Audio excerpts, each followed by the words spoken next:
All right. Hello, everyone, and welcome to another episode of Bread, Books, and the Bible. I'm your host, Virginia Jones. And in today's episode, I have with me Terry M. Brown. So, welcome to the podcast. Thank you so much for having me. I'm excited to be here with you today.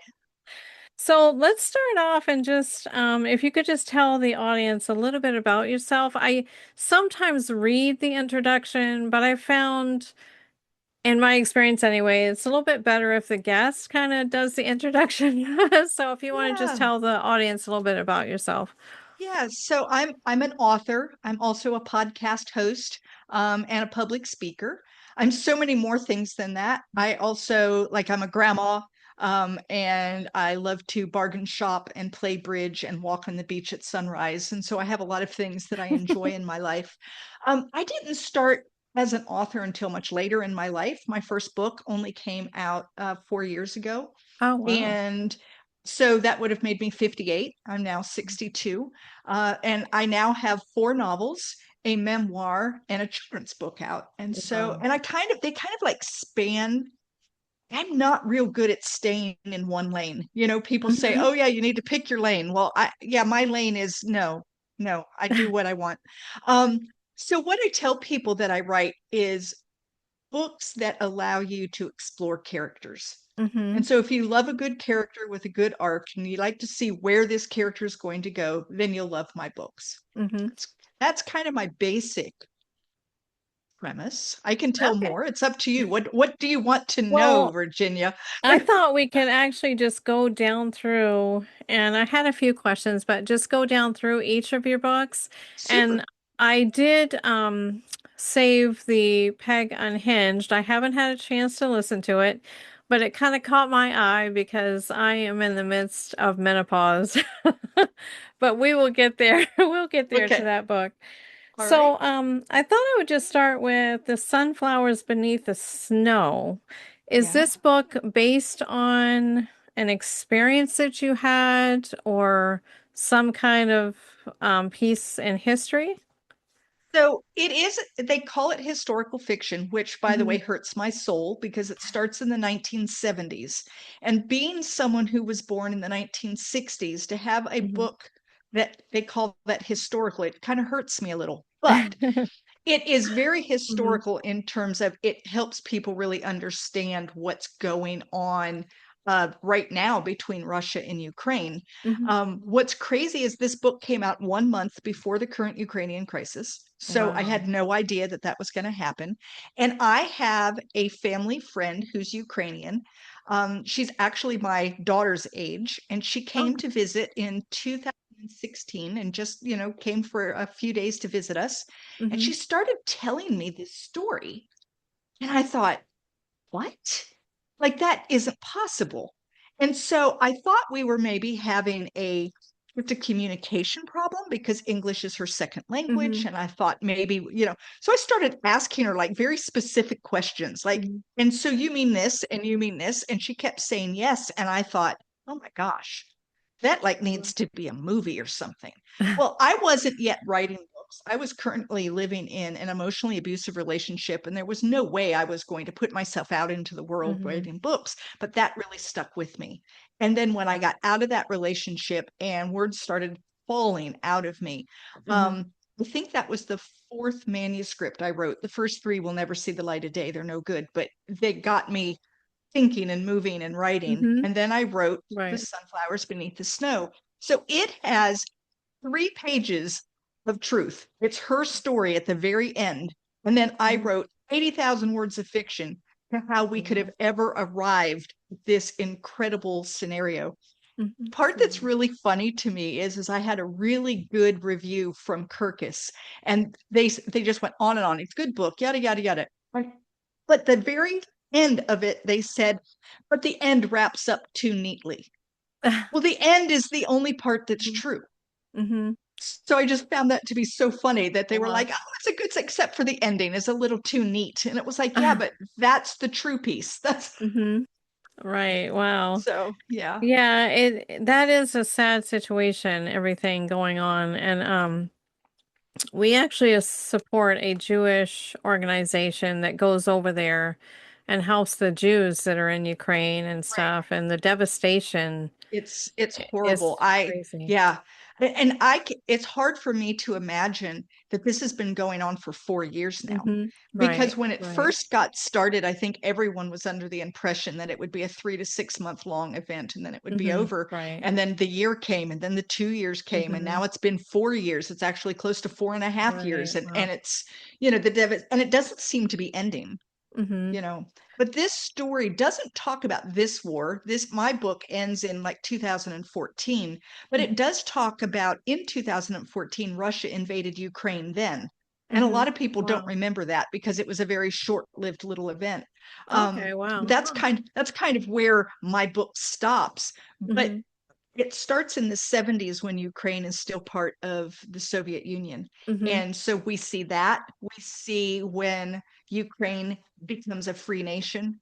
We see all of the issues that they had trying to move from the Soviet, hmm bloc kind of government Right, yeah.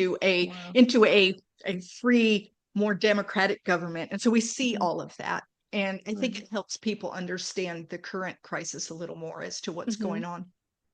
So how is your friend dealing with all of that? And does she have family that's actually over there in Yeah. Ukraine? So the reason she's in the United States is because she was here in 2014 as a 19-year-old. hmm She was here just for the summer, and when she went to go back home, she couldn't because Russia had Wow. invaded right in her hometown, and she was Wow. unable Oh, to go back home. goodness. Wow. And then did not go back home. She ended up staying here in the United States. Never saw her family again for the longest time because Wow. she was afraid if she went back, she wouldn't be able to get back here. Her family said, Mm-hmm. don't come, things, even though there wasn't a war going on, they didn't feel it was a safe space for her. Right, yeah. Since the war, her mom and sister, I think about 6 months after the war started, her mom and sister came to the United States for about Wow. 6 months. They're currently, I think, living in France. She got to see her mother for the first time. Oh, So wow. you figure that would have been 10 years. And Wow. when she left her mom, she was 19 and didn't expected it to be a 3 month adventure. And it Wow. turned into a Wow. 10-year thing. And there's video, and she sent me the video of her mom and her meeting at the airport. And when I think about it, it just sends goosebumps up my arms. It Mhm. made me cry and cry. And the mother just kept touching her, like running her hands down her arms, and just like you could tell she was Mhm. just trying to like, is this real? You Right. know? Right. And I Yeah. mean, I Wow. sobbed. I would watch it Wow. again and sob, and then watch it Mhm. again and sob. So Wow. unfortunately, she's not been able to see her father because even though her father is an older man, he is not so old that they don't use him in the war effort. And so he's a Oh, truck driver, wow.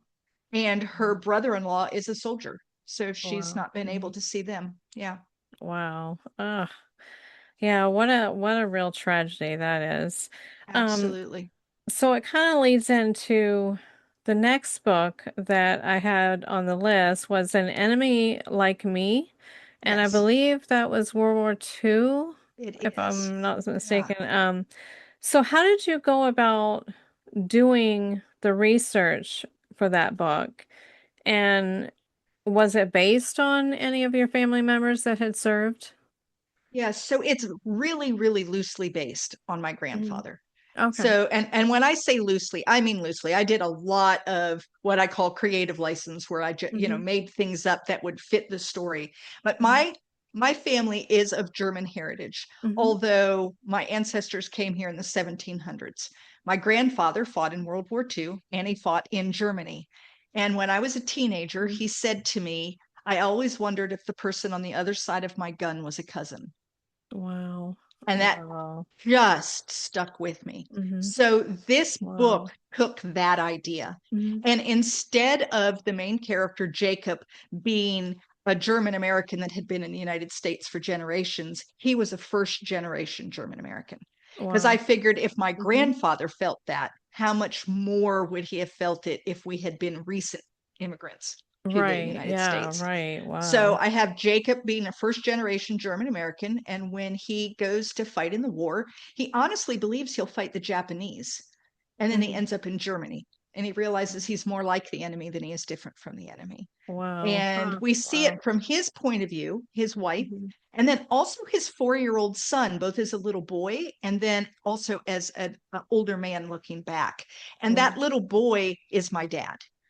Because my Wow. dad was Wow. 4 years old when his father left for the war. And so some Mhm. of the stories about the little boy missing his father and those kinds of things Mhm. were stories that my dad used to tell. Wow. So Wow. like I said, it's funny because my daughter, when she read the book, she would call me up and say, "Now wait a minute, I've never heard this. Is this a family story?" And I was like, "No, that one's the made up one." That's Yeah.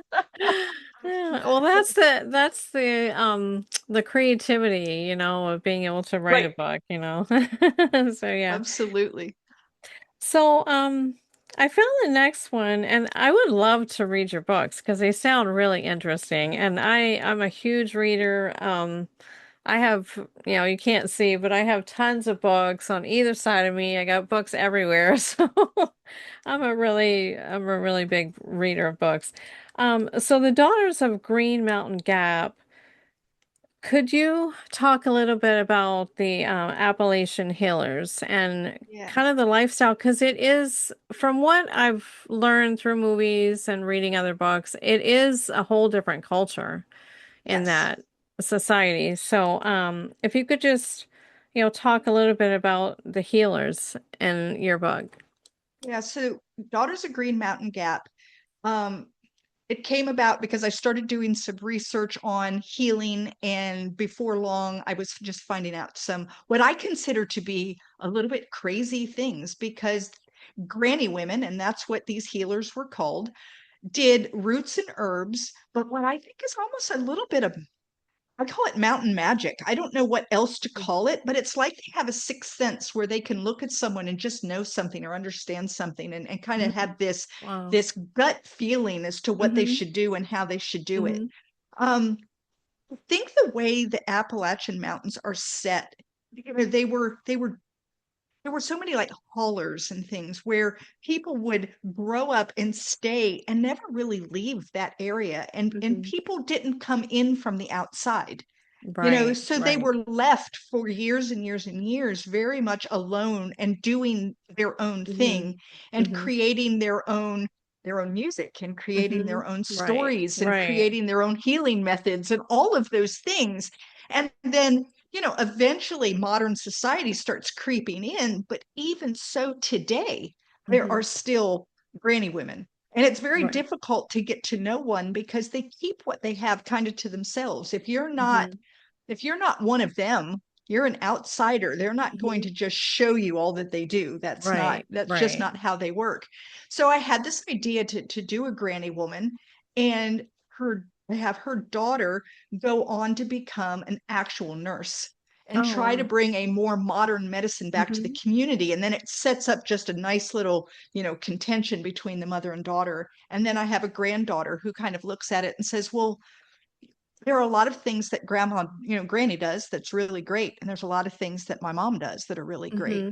And yet neither one of them have everything because they still have people that pass away, right? Not everybody Right, makes yeah, it. right, And so right. like, what do I do and how do I become a healer if that's what I want to Hmm. be? And so that's kind of the setup for the story. Yeah, if you could explain more about, because and I cannot think of the book. I almost I can't think of the name of the book. It's like Lumber Girl of the Lost, or I can't remember the name of the book now Okay. that I read years Okay. ago anyway. And in the movie, I've listened to the book as well, but in the movie it was like that in this area where she lived, it was really hard for people to connect with the Yes. outside world or the outsiders to come in, and they Because were treated outsiders, really yeah, different. outsiders were seen as kind of suspect, Hmm. like, why are you here? Right, right. What is it that you want from Hmm. us?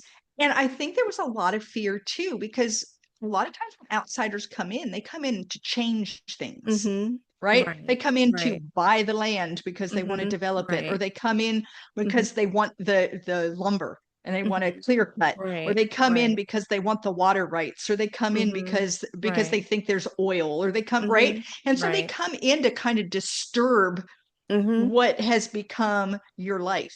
And so Mhm. outsiders are just not looked upon Right. very nicely. It's kind of like, I don't know about you. Like, why are you Mhm. here? And so Right. it isn't until you can pretty much prove that you're just there because you're there and Mhm. not there to get gain off of someone Right. else Right. before they'll really let you Mhm. in. Um, Mhm. and then, there's a lot of fear too. It wasn't quite the same, but when you think about like the Salem witch trials, if people did something Right. that were a Mhm. little different, then everybody like flipped out, right? Mhm. And so you look at some of these healers who can do things like Mhm. chant to a woman who is pregnant, who has the baby is presenting breech, and they can touch the belly, not manipulate the belly, but Mhm. touch the belly and chant and get that baby to flip over. Right. Well, Yeah, there's that looks a mhm. little like, and so people who are looking for a reason to eliminate others could say, well, Mhm. this is magic, and we don't do magic. We don't believe in Right. magic, Yeah. right? And Mhm. it isn't magic. It's an ability. It's I think it's just a like almost a calming, like they Mhm. just have some, I don't understand it. But Right. Yeah. Yeah. I but don't they either. they worry because Mhm. they know they have this gift, we'll call it whatever you want to call it, Mhm. and other people don't understand it. When people don't understand Mhm. things, they don't like Right. them, right? And they Right. want to eliminate it, and so they Mhm. keep that to themselves. And so I think that there are still a lot of Right. granny woman practices out there, but unless you're part of the community, you'll never know. Right. And that brings a book to mind, The Witch of Blackbird Pond, if you've Yeah, ever read that book. Yeah, back then it was the Puritans and stuff, and they were really skeptical, and all she was an herbalist, really. She was right. an herbal healer. And so I'm a homesteader, and my youngest daughter, she's actually getting into that herbal remedies and things like that. And you're right, if people don't understand it, I've had people um talk about a gentleman that I went to that, oh, he's got witchcraft and everything else Right. because he used a different method, and it was all natural. I mean, our bodies are made a certain way, and so he was able, like you said, to kind of manipulate your body in a certain way or give you certain remedies, and people didn't understand, And then they what he was freak out, doing. and then Hmm. they make quick judgments, and then they Right. say Yeah. things Right. like, either he's crazy, or he's a Hmm. witch, or Right. he's into Yeah. witchcraft, or Right. he's Yeah. and Right. nobody who Hmm. is Christian should go to him, or nobody who is Right, should, yeah, like, and right. all of that starts happening. Hmm. And so I think that, in the Appalachians, that mountains, that happened a lot. Hmm. People would come in, they would want the land, they would want Hmm. to build a railroad, and and Right, and yeah, right. blow apart the mountain to get the Hmm. railroad through, and Right. those kinds of things. They came in wanting things Hmm. that was going Right. to change the life of the Right. people who Yeah. lived there, and so they don't like other people. Hmm. And I shouldn't say that as a broad, but generally speaking, even today, there's Hmm. a little bit of a, you don't live here, Hmm. you're an Right. outsider, Right. Right. and So, that's even in 2026. right. So I was actually going to ask you in doing your book if and like you said, outsiders, but have you had the possibility of meeting any women who were into the healing and stuff like that for your book? I didn't get a chance to meet anyone who did the healing. I met a lot of people who had been healed, Okay. which was really Okay. interesting. I had a friend whose, I believe it was her aunt. Um, my friend, as a little girl, had boiling water spilled on her arm. Oh. And she said she remembers the horrible pain. It was like a Thanksgiving meal kind of thing, Hmm. lots of people in the kitchen. And her aunt, she said, came over and mumbled things. And all of a sudden, the pain was gone. Oh, wow. And her wound healed very quickly and easily. And, now she's my age, and she has a scar that's maybe the size of the tip of your finger, Hmm. when the initial burn covered her entire forearm. Wow. Wow. So Hmm. how? Right. Yeah. There's no answer. And that same aunt would go out into her garden. Apparently she had a son who had a lot of intestinal issues, and she Oh, would yeah. always be out in her garden picking certain things and Hmm. having him. And Right.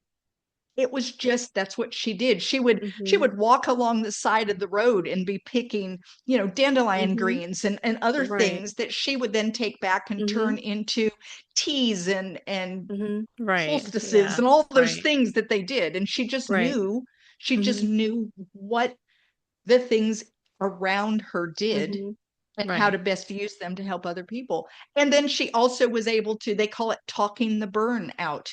Hmm. And she somehow had this ability. What is it? Hmm. I have no idea. I Yeah, I can't don't explain know. it. I can't Right. explain it. I just met several people who had those kinds of experiences. Okay, wow. And it was like, wow. I mean, Hmm. how do Interesting, yeah. you can't look at him and say, no, you didn't. I Yeah, mean, right. Right. she said she had boiling water on her, and Hmm. I believe her. Wow. I don't doubt Hmm. that. And Right. yet, very quickly, she didn't have pain. And Right. it's like, how Wow. can you? I mean, Hmm. I've gotten burns before. They're painful for a long Hmm. time, Oh, yeah. Right. right? Well, I mean, as a Christian, I believe that God has given us everything we really need on this planet. Yes, It's almost like God's pharmacy to us. And so I've learned a lot of things. We raise sawn and goats. And so I've used a lot of things herbally with my goats and my chickens and with ourselves. And yeah, you go out and you go right out on your front lawn, you can find things that are yes. herbal remedies, for different situations. So yeah, I want to get more into that and be able to, study that a lot more. But yeah, that would I be am gonna an give interesting book. one little thing though. The book that I wrote was set in the 1890s. And Hmm. so anything that I put in as herbal remedies Hmm. were things used in the 1890s. In the Right. Yeah. 1890s, they were Right. also still using mercury, Oh, arsenic, yeah. so Right. like Right. by all means, I am not a Hmm. doctor. I'm Hmm. not an herbalist. Right. Right. So if this book Hmm. makes you think, oh, that's something I'd like to get into, do not use my book. Go Right. find an actual Hmm. 2026 someone Hmm. who Right. knows what they're doing. So that's just my Right. little, I Yeah. always try to, because a Right. lot of people will say, did you try any of your remedies? And it's like, no, no, no. In Hmm. 1890s, they were still bloodletting for diabetes. Like, Right. no, you don't Right. use. Right. Exactly. Yeah. Definitely do your research Absolutely. before you go do something. Yeah. So, the next one was called The Youngest Lighthouse Keeper. So So yeah, is that's actually a short story. okay, so was that someone that you had in mind? Was it a relation or an experience that you had? Totally made up. Okay. Well. It was just Hmm. the idea of I had been asked to write a short story for a historical fiction anthology, Hmm. and I live on the coast of North Carolina, Okay. and I love lighthouses. I am I know. like, Yeah, me too. oh, Yeah. I went up to Maine and we saw like 9 lighthouses while Hmm. riding along our bicycle, and we would stop and we did a Hmm. 2 week tour. I mean, I love lighthouses. I am crazy for them. So my thought was, wouldn't it be cool to write about a lighthouse? And then I thought, wouldn't it be really cool? Because it was the main character was supposed to be a woman Hmm. or female. And I thought, wouldn't it be neat if I had a female who had to take over a lighthouse due to a situation? Hmm. And so I had a hurricane coming. I have a father Oh. who gets injured, and I have a teenager who takes over Hmm. manning that lighthouse through the storm. And so that's where Yeah. that came from. It was just this crazy idea in my head. So So before we go on to any other books, yeah, and I apologize if I if I get this wrong, but um you and your husband went on a bike we, ride, correct? we did a tandem bicycle Okay. ride. Yeah. Oh, okay. We, So can you we share about that? Yeah, absolutely. So that actually goes into my next book, which is 10 Little Rules for a Double-Butted Mm-hmm. Adventure. So he and I rode across the United States from Astoria, Oregon to Washington, D.C. on a tandem bicycle. So it's a two-seater for anyone Mm-hmm. who doesn't understand what a tandem Mm-hmm. is. We rode 3,102 miles. Oh my We word.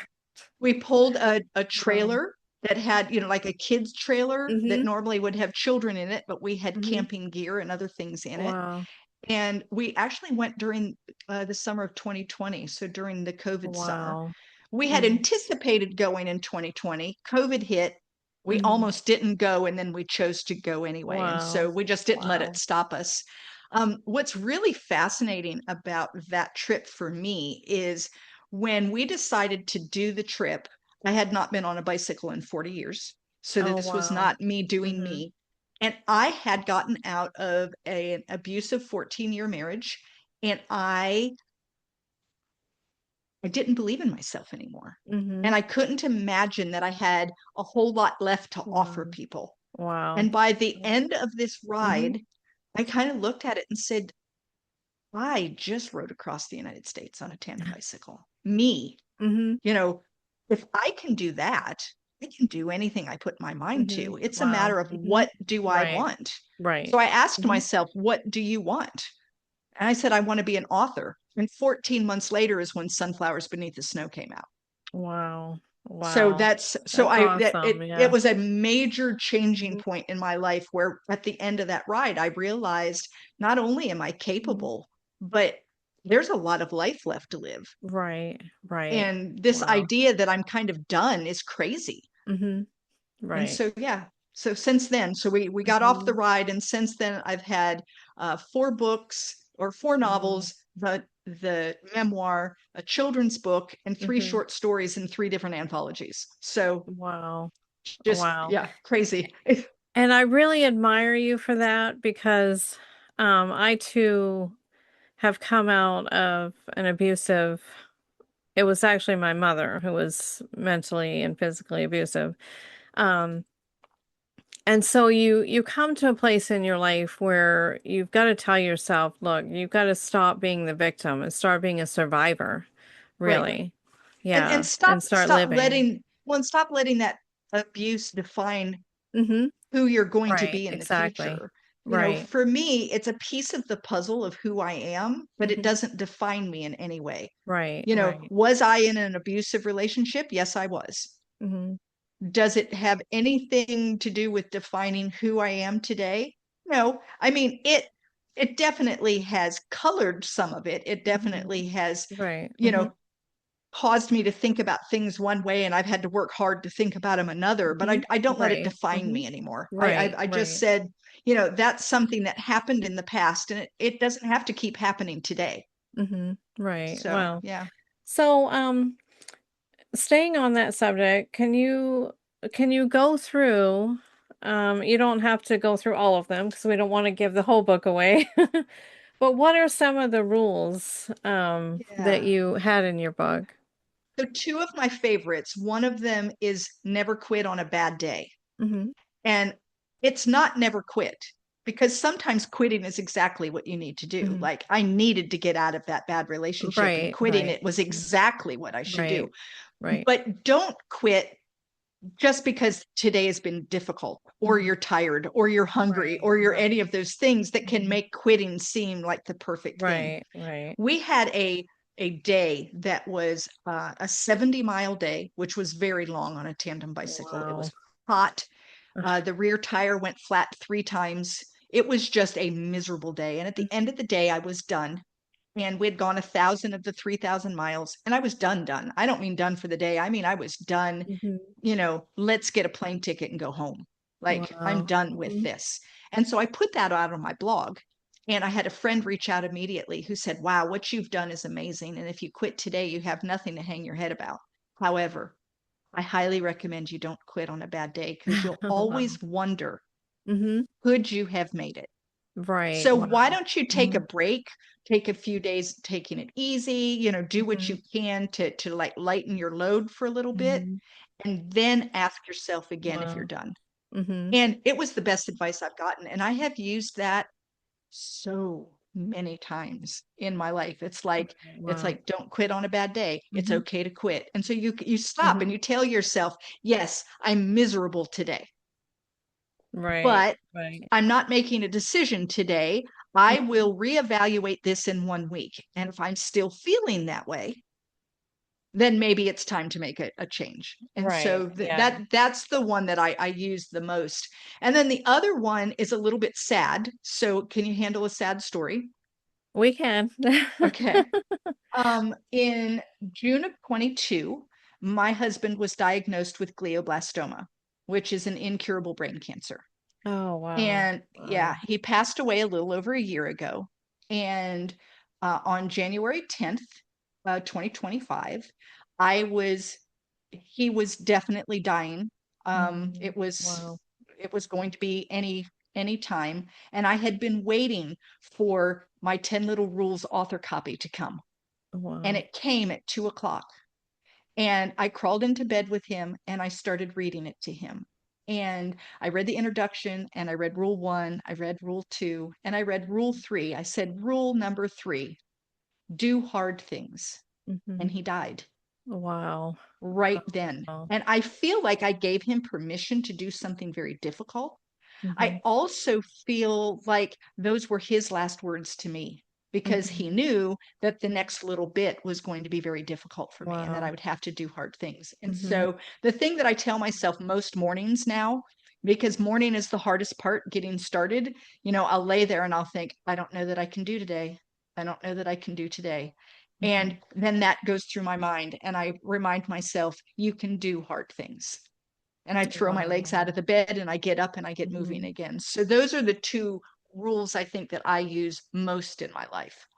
Wow, and it definitely sounds like again another book that is worth reading. And you're right, there are days when you have to look yourself in the mirror and say, "You can do Yep, this. you Just can take do a deep this. breath. You can do this." Right? So yeah. I laugh at myself. There was one day not too long ago where I was laying there and I said, you can do hard things. And I'm so glad that neighbors can't hear me because I yelled in my bedroom, I know I can. I'm tired of doing hard things, But I do think it's good to remind yourself Mhm. that, like I rode 3,102 miles on a tandem bicycle. That was not an easy endeavor.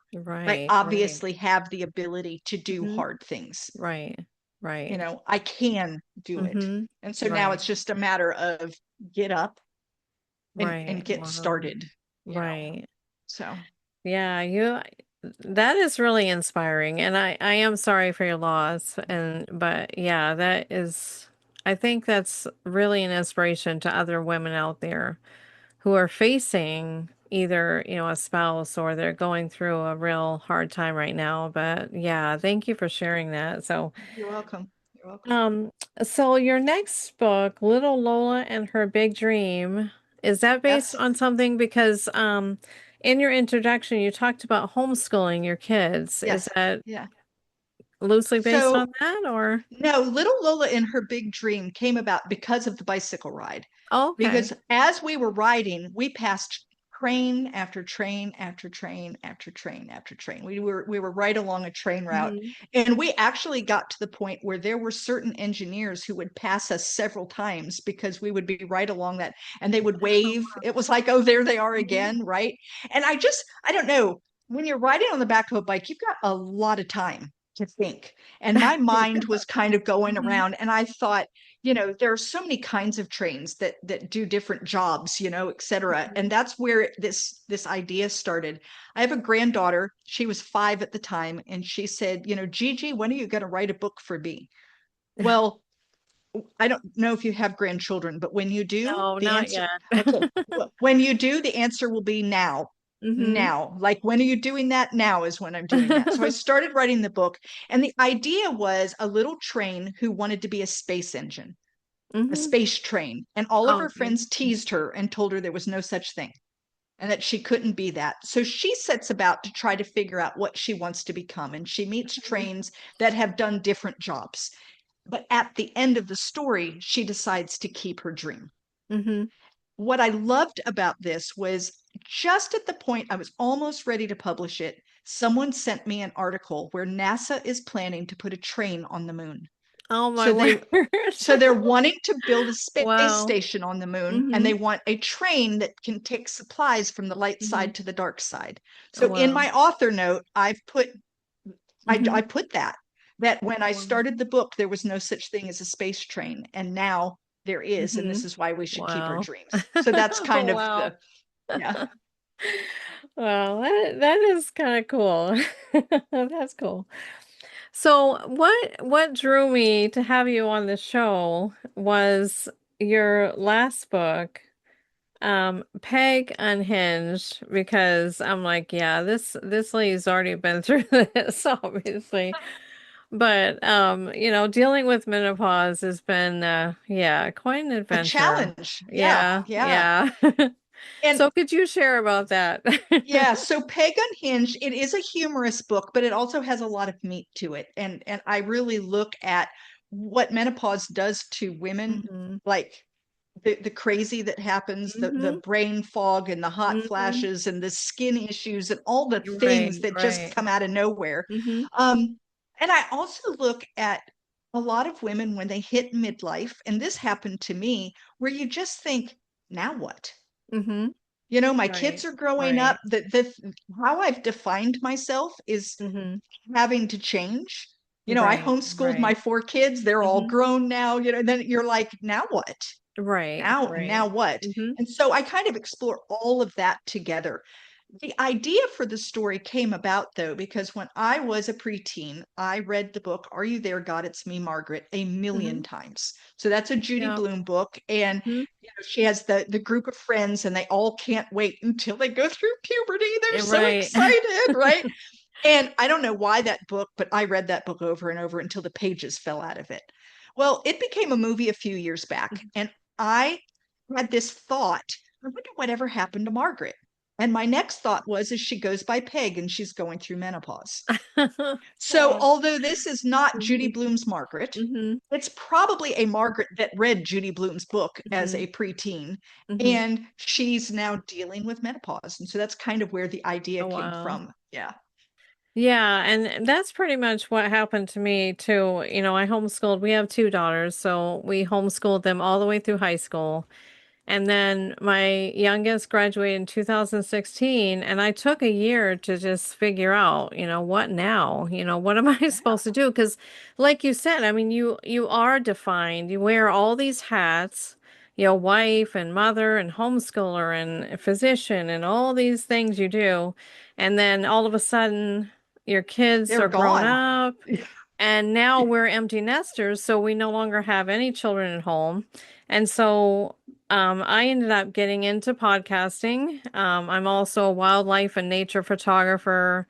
I am a journalist, so for my local paper. And so I've been able to do a lot of things. Right. And you But allow that yourself to discovery be open, process, right? yeah, that discovery process can Hmm. really, it's Right. very scary for a lot of people It because they can be. stand there Yeah, and they're it can be. like overwhelmed with Hmm. now what? Right, Now right. what am I supposed to do? And if they Yeah, have any right. other things going on at the same Hmm. time, like menopause, or Right, like, yeah. a lot of times Hmm. when children begin leaving the home, a marriage that hasn't been doing well will Hmm. split. And so Right, you find yeah, yourself right. divorcing, or you Hmm. find yourself, and or now you find yourself as a caregiver for parents, or these Hmm. all these other things that Right, can kind yeah, of come in. right. So if you're hitting more than one thing at Hmm. a time, it can be Right, truly overwhelming. right. Yeah. Yeah, that's our situation. I have a great marriage. My husband is amazing. But we kind of are caregivers for his parents. And thankfully they live next door to us, so we're able to take care of them and stuff. But that has been, quite a challenge for me when I got done homeschooling. It's like now my daughters are adults, and it's like, did I do everything I was supposed Yeah. to do? Did I do enough to prepare them for going out on their own and stuff? And at that point, you know you've done your best and you have to leave them to the Lord, right? You have to say, okay, God, they're in Yes. your hands, you know. Yeah, I always remind myself that I started the once upon a time and they have to do the happily ever after Right. Yeah. Right. but I've decided that being a mom of adult children is actually more difficult than being a mom of small children because when they're small, Amen to that. right? When they're small, physically it's more demanding. Mhm. But mentally, you tell them what to do and they have to do it. They're your child in your house. Once they're an adult, Mhm. they don't have to listen to you anymore. In fact, they don't even ask your opinion, let alone your Right. permission, Yeah. right? Right. And you Right. see them doing things and you have zero recourse other than a prayer. Mhm. Right. And Absolutely. right. And so you sit there and you say, Absolutely. "Okie dokie, let's see how this Right. turns out," and there's Right. not a lot you can do about it. And Right. to me, Yeah. that's even harder because my Mhm. mom heart still sees them as the little, Right. 4 and 5 Right. year old. And I remember Right. rocking them and nursing them and Mhm. all the things, right? And now they're Right. off doing their own thing. And you're like, Mhm. Right. Yeah. I Exactly. would do it Yeah. differently. I Right. would do it differently, but it's not up to Mhm. me. And yeah, so Right. I know your pain. I really do. Yeah. But it is what it is, and you just, you leave them in God's hands.